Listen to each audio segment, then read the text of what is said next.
Hace unas semanas apareció en redes sociales el cantautor Joaquín Sabina y dijo muy compungidamente que el fracaso del comunismo ha sido estrepitoso. Eso dice que le dolió en el alma porque siempre había simpatizado con la ideología marxista y dijo que todas las revoluciones que se levantaron en el siglo XX, todas fracasaron. Fracasó la Revolución Rusa, fracasó la Revolución China, fracasó la Revolución Cubana, fracasó la Revolución Nicaragüense, etc. Y agregó en tono irónico que las únicas revoluciones que han tenido éxito es la feminista y la lésbico gay.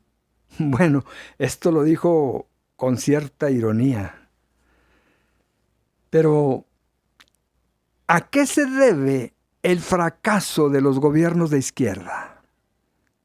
Porque no podemos negar que los gobiernos de izquierda han sido un fracaso. Cuba es un desastre en su economía y en la actualidad el régimen tiene a más de 1,000 presos políticos y hace unos días la población se manifestó pidiendo comida. En Nicaragua, hace unos meses el dictador Daniel Ortega despojó de la nacionalidad a 94 nicaragüenses, enemigos políticos suyos. Y no solo esto, sino que también los despojó de sus propiedades. Argentina, que en el siglo pasado llegó a ser una gran economía, actualmente pasa por una gran inflación y pobreza, producto de gobiernos de izquierda que ha tenido en los últimos años. A ver si las cosas cambian ahora que entró Javier Milei al poder. Y Venezuela, que tiene grandes riquezas de petróleo, está en peor situación a causa de los malos gobiernos de izquierda. Bueno, en conclusión, vemos que Cuba antes del 59, o sea, antes de 1959, antes de la revolución de Fidel Castro, era uno de los países más prósperos de América y se vivía mejor aún que en España, porque tenía una gran entrada de divisas a través del turismo. Hoy, la gente no tiene ni papel sanitario y usan trapos que lavan para volverlos a usar. Tampoco comen carne, sino la raquítica ración que les da el gobierno. Argentina, en el siglo pasado era una de las economías mejores del mundo. Hoy, la pobreza en Argentina alcanza el 57.4%, el nivel más alto en los últimos 20 años. Y en cuanto a Venezuela, era un país rico hace poco, pero Hugo Chávez, el presidente de izquierda, usó el recurso petrolero para beneficiar a otros regímenes de izquierda. Lo malo de estos presidentes de izquierda es que hacen uso de los recursos de la nación, o sea, de los habitantes de la nación, como si fueran suyos. Hasta en eso se ve el ego. Quieren quedar en bien con los recursos de otros, pero no están viendo por el bien de la población que gobiernan, porque acaban con los recursos. Pero, ¿a qué se debe el fracaso de los gobiernos de izquierda? Bueno, hay varias razones que podríamos argumentar, pero creo que la principal razón es que están basados en una ideología equivocada. Y voy a repetir la frase. Están basadas en una ideología equivocada. Esa ideología equivocada es el marxismo. de la cual procede el comunismo. Miren, el marxismo es una filosofía, en tanto que el comunismo es una forma de gobierno basada en esa filosofía, o sea, en los principios marxistas. Sin embargo, es necesario aclarar que el marxismo, que por cierto nació en la mente del filósofo y sociólogo Carlos Marx en 1848, quedó obsoleto desde sus mismos inicios. Voy a repetirlo. Quedó obsoleto desde sus mismos inicios. Y voy a extenderme un poco en este asunto, voy a explicarlo. En 1847, a petición de la naciente Liga Comunista, de la cual tanto Carlos Marx como su colaborador Federico Engels eran miembros, redactaron un folleto de 23 páginas, al que llamaron Manifiesto Comunista, y el cual contenía la plataforma ideológica del partido. Bueno, más bien del movimiento, porque esto del comunismo era más bien un movimiento obrero que se estaba gestando en diferentes ciudades de Europa. Los comunistas querían extenderse por muchas partes, empezando por los países industrializados hasta conquistar el mundo, ¿verdad? Los comunistas tenían mala fama porque se rumoraba de sus malas intenciones de acabar con el orden establecido, y es que a causa de la revolución industrial que se estaba viviendo, los trabajos para los obreros eran arduos y había mucho descontento. Había mucho descontento, sobre todo entre la clase trabajadora. Pero la Liga Comunista, las ligas comunistas, porque eran varios brotes, no eran bien vistos por la gente. Desconfiaban de ellos. Y por estas circunstancias, la Liga Comunista solo podía ser secreta o semiclandestina, ya que tenían miedo darse a conocer. Sin embargo, todo cambió a raíz del Manifiesto Comunista. A través de este folleto de 23 páginas, Marx y Engels dan a conocer al Partido Comunista como una nueva fuerza política en Europa. Y asimismo dan a conocer los planes y propósitos de esta organización, que entre otras cosas era estas tres principales propósitos. 1. Instruir a los obreros a tener conciencia de clase. 2. Sacudirse el dominio de la burguesía. Y 3. Conquistar el poder político. Esos eran, a grandes rasgos, los principales propósitos del Manifiesto Comunista. Este folleto tuvo mucho éxito, ya que se tradujo a diferentes idiomas, empezando por el alemán, el inglés, también el español después, y así a muchos idiomas se tradujo el Manifiesto Comunista. Y así, de golpe y porrazo, a través de este folleto, la Liga Comunista salió del closet y valientemente da a conocer sus planes y propósitos. La gente y las autoridades desconfiaban de ellos y les tenían cierto temor y desconfianza, ya que en sus planes anunciaban que pretendían acabar con los ricos y empresarios.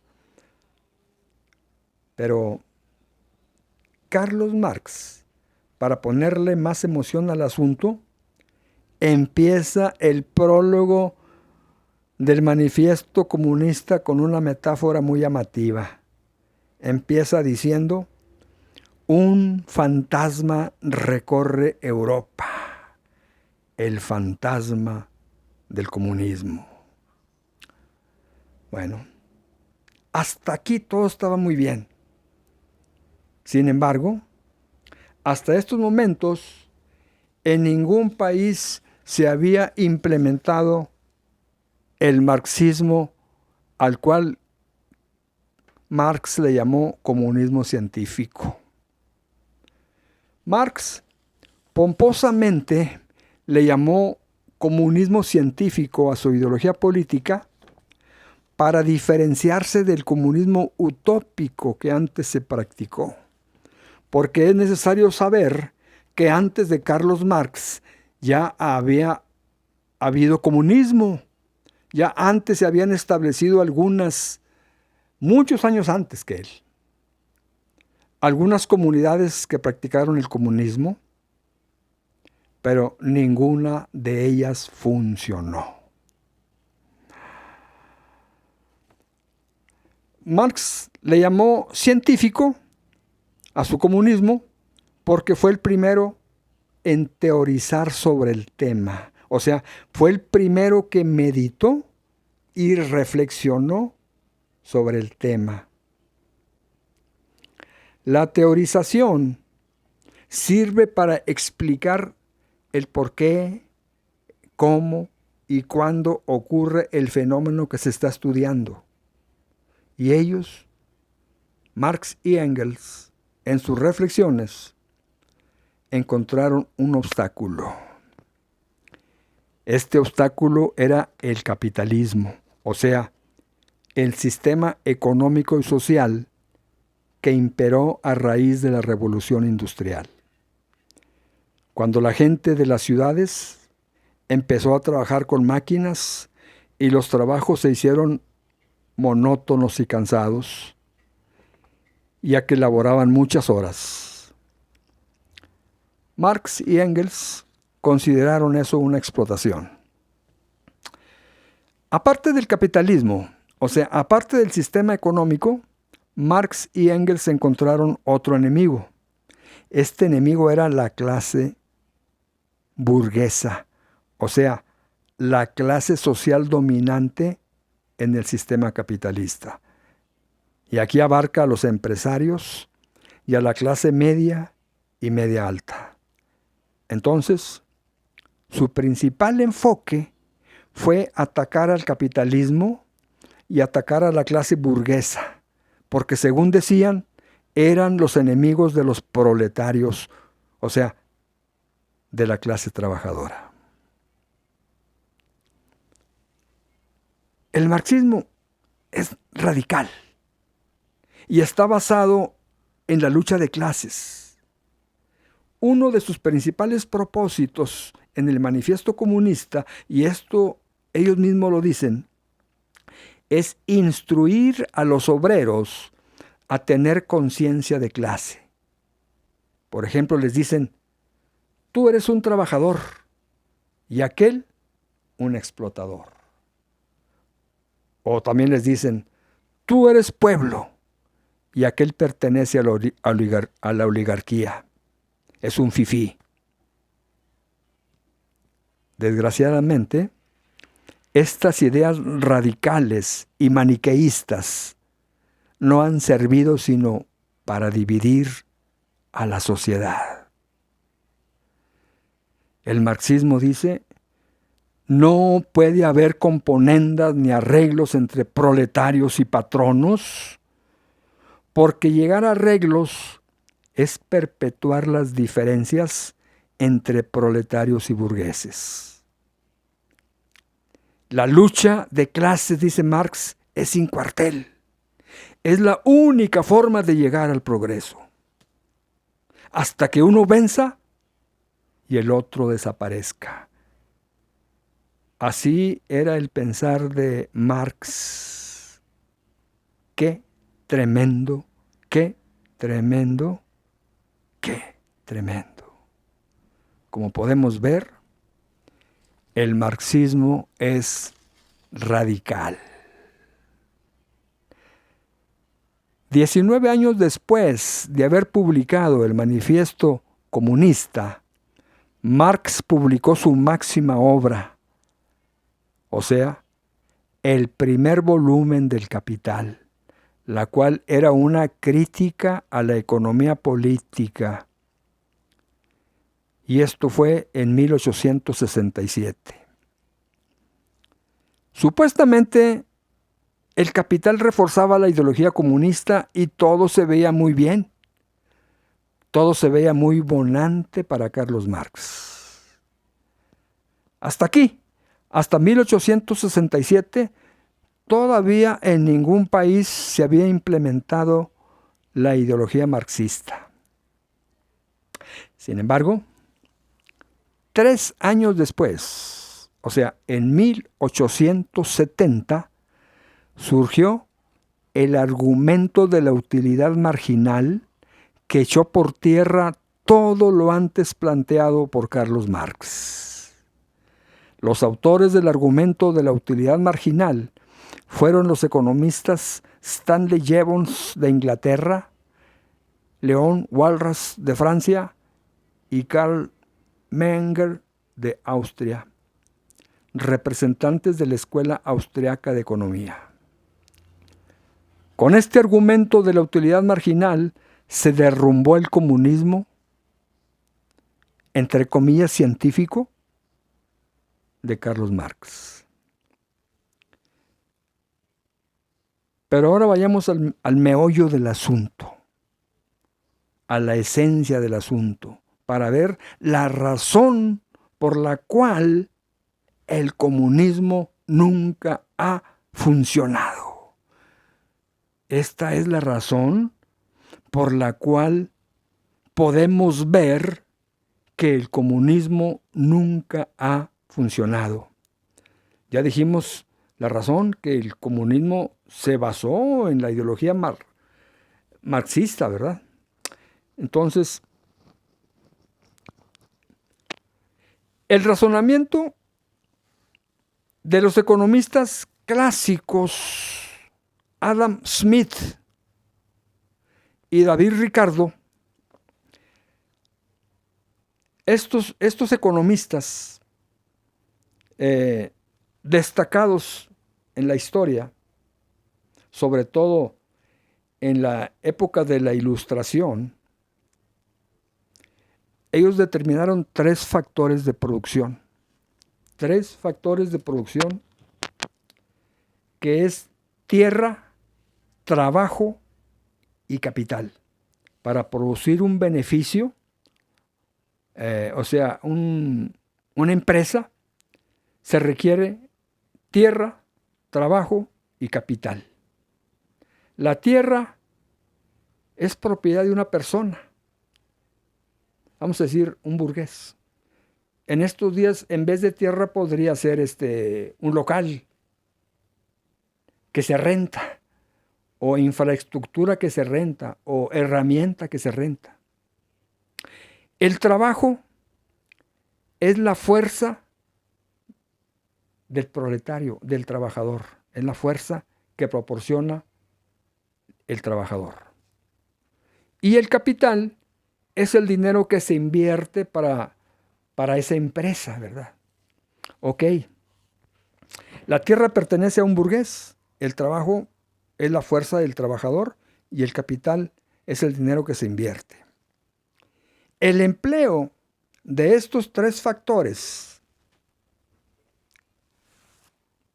si todo sale bien, da como resultado una ganancia, si todo sale bien, a la cual se le llama plusvalía. Carlos Marx, basado en el razonamiento de estos economistas que vivieron antes que él, y habiendo sido grandemente influenciado por otro economista, sociólogo, de antes que ellos aún, John Locke, el padre del liberalismo clásico, concluyó que el trabajador es dueño de la ganancia. porque él la genera con su esfuerzo. Jean Locke es uno de los hombres más admirados en el siglo de las luces, porque fue uno de los primeros que se manifestaron en contra del absolutismo del rey. O sea, fue uno de los primeros que se manifestó en contra de la monarquía, de los poderosos. Él dijo que la soberanía no estaba en las manos del rey, sino de la sociedad, o sea, del pueblo. Jean Locke fue un hombre admirable. Fue un hombre valiente y yo lo considero el Martín Lutero de la sociología. Fue uno de los que abrió camino en el siglo de la Ilustración. Bueno, repito, Marx, basado en este razonamiento de los 3 factores de producción e influido por Jean Locke, concluyó que el trabajador es dueño de la plusvalía, o sea, de la ganancia, porque él la genera con su esfuerzo. Qué bonito, ¿verdad? Ponerse del lado de las clases populares, pues, trae cierta satisfacción personal, pero hemos de reconocer que no siempre es lo correcto. En 1870, 3 años después de que Marx publicó El Capital, donde hace una crítica a la economía política, surgió el argumento de la utilidad marginal, que echaba por tierra lo antes formulado por Marx. Fue como decirle: párate, venao, la cosa no es así como la planteas, porque falta un cuarto factor, el empresario. El empresario. Porque es el empresario el que contrata la tierra. Y en estos días puede ser el local o la herramienta, en fin, la infraestructura. Es el empresario quien contrata al trabajador. Claro, pagándole un sueldo, ¿verdad? Y prestaciones como corresponden. Y es el empresario el que contrata el capital, pidiendo un préstamo al banco y pagando intereses por ello. Marx pensó que la plusvalía es esa parte de la ganancia que según él se roba al trabajador. Pero los economistas de la Escuela Austriaca de Economía hicieron saber que la plusvalía es la incierta ganancia que puede obtener el empresario al arriesgar su dinero, si le va bien, porque muchos empresarios pierden. Y esto lo podemos notar cuando vemos que muchos negocios que hoy inauguran a las pocas semanas o meses cierran. ¿Por qué cierran? Pues porque no siempre les va bien en el negocio. Se calcula que el 65% de los negocios que inauguran a los pocos meses cierran. Es el empresario el que arriesga. El trabajador simple y sencillamente sale del trabajo y se va a descansar. ¿Qué hace el trabajador cuando sale del trabajo? Pues llega a su casa, se quita los zapatos, se arrellana en un sillón frente al televisor y pide que le sirvan una limonada o en algunos casos una cerveza. Pero el empresario sí que se preocupa por las ventas, por los impuestos, por los aranceles, etc. Y muchas veces pierde lo arriesgado. Ahora, ¿dónde estuvo el error de Carlos Marx? Bueno, esto es muy importante, dilucidarlo o aclararlo. El error de Marx fue que basó su ideología política en razonamiento de otras personas que vivieron muchos años antes que él. Adam Smith vivió un siglo antes que Marx y Jean Locke 2 siglos antes. El razonamiento de Jean Locke estaba bien para aquellos tiempos rurales y agrarios del feudalismo, cuando la fuerza del hombre y la bestia eran factor importante en los medios de producción. Y por eso podía decir que el trabajador era el dueño de la ganancia, porque él la generaba con su esfuerzo. Pero Marx vivió en un mundo muy distinto. Marx vivió en plena revolución industrial, cuando había fábricas, cuando había bancos, cuando había impuestos, cuando había recargos, cuando había impuestos fiscales, etc. En fin, un mundo más complejo para hacer los cálculos de producción. Por eso fue que la ideología política y la economía, la política y económica de Carlos Marx, se derrumbó ante el argumento de la utilidad marginal. Se derrumbó porque se basó en razonamientos anacrónicos y obsoletos. ¡Qué paradoja! Carlos Marx, que pomposamente llamó comunismo científico a su ideología política para deslindarse del socialismo utópico que se había practicado antes, se llevó un chasco, sí, porque su comunismo científico, entre comillas, se derrumbó ante un argumento realmente científico como era la utilidad marginal. Cuando Marx leyó lo relacionado al argumento de la utilidad marginal, sintió que su ideología política se derrumbaba. Y aunque pensó en escribir un segundo volumen del Capital, lo pensó mejor y dijo: antes de escribir un segundo volumen del Capital, tengo que analizar ese argumento para poder rebatirlo. Carlos Marx nunca encontró los elementos suficientes para refutar el argumento de la utilidad marginal y ya no escribió el segundo volumen del Capital como era su intención. Porque Marx falleció en 1883, 13 años después de haberse publicado el argumento de la utilidad marginal, y nunca pudo encontrar los argumentos para rebatir, para refutar ese argumento. Y ya no pudo escribir el segundo volumen del Capital como era su intención. Y aquí tenemos que reconocer una cosa en Carlos Marx. Era un hombre intelectualmente honesto. Era un hombre intelectualmente honesto. Una persona intelectualmente honesta es aquella que no descarta la evidencia que va en contra de sus creencias.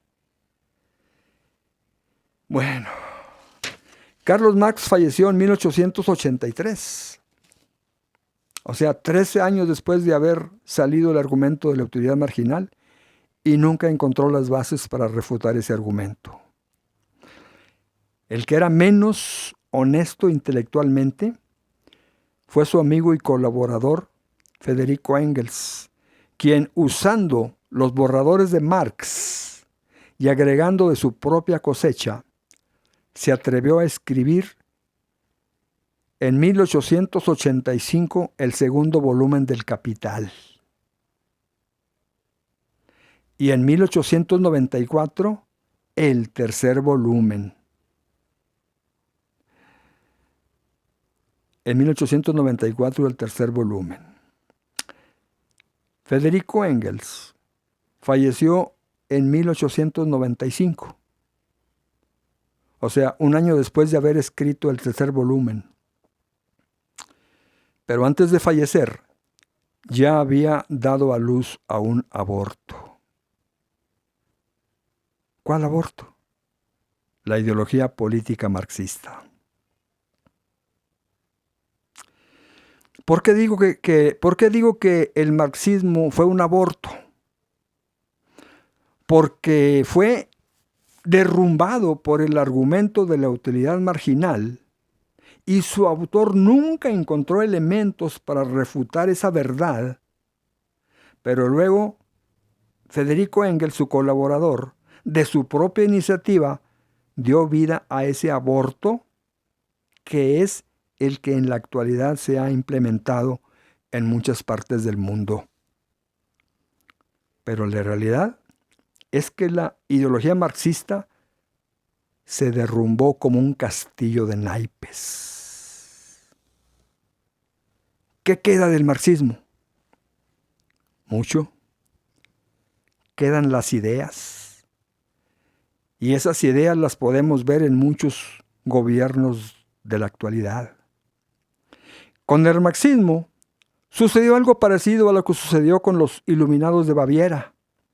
Los iluminados de Baviera tenían la intención de acabar con los abusos de la monarquía y el clero, pero sucedió que las autoridades descubrieron el complot y acabaron con ellos. Acabaron con ellos, pero no con sus ideas, porque se dice que con esas ideas cobró fuerza la Revolución Francesa y guillotinaron a la reina María Antonieta y también destituyeron al Papa. Las ideas prevalecieron y hoy prevalecen en los Illuminatis actuales. Bueno, algo parecido sucedió con el marxismo. El marxismo de Marx quedó inoperante y se derrumbó, pero las ideas las podemos ver en muchos gobiernos de la actualidad, como Rusia, China, Cuba, Nicaragua, Venezuela, etc.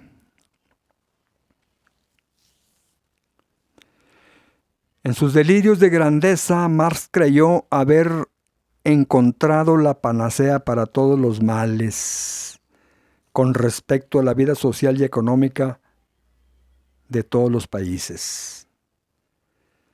Porque el comunismo no era cosa del partido político de un país. No, el comunismo era un movimiento que pretendía agrupar a toda la clase obrera de los países, primeramente de Europa, o sea, de los países industrializados, y después de extenderse a otras partes del mundo. Bueno, en cierto sentido lo han estado logrando. Marx pensó que el proletariado iba a crecer y a crecer hasta derrocar a la odiada burguesía, y que a través de una revolución, porque según él no había otra manera, el proletariado iba a imponer el socialismo, porque el socialismo es antes que el comunismo.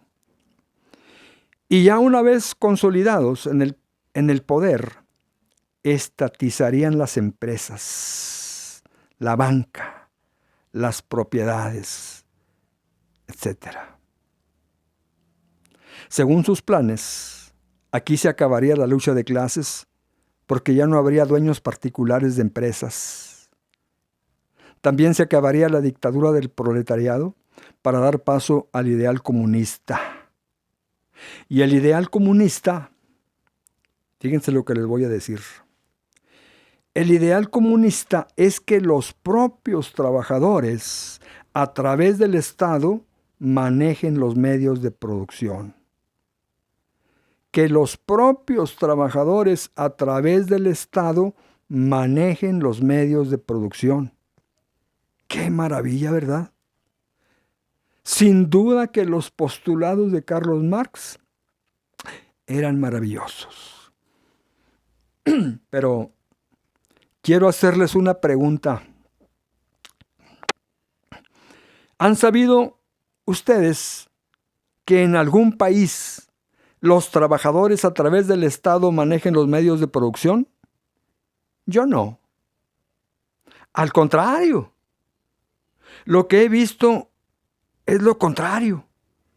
Es decir, que el Estado se ha convertido en una especie de Frankenstein que oprime y esclaviza al trabajador. Esto lo podemos ver claramente en Cuba. En Cuba el gobierno entrega a la población una libreta de racionamiento. Y a través de esa libreta el gobierno le entrega ciertos productos como arroz, azúcar, café, huevos, frijoles, etc. Pero hay en los barrios representantes del gobierno que vigilan a la población.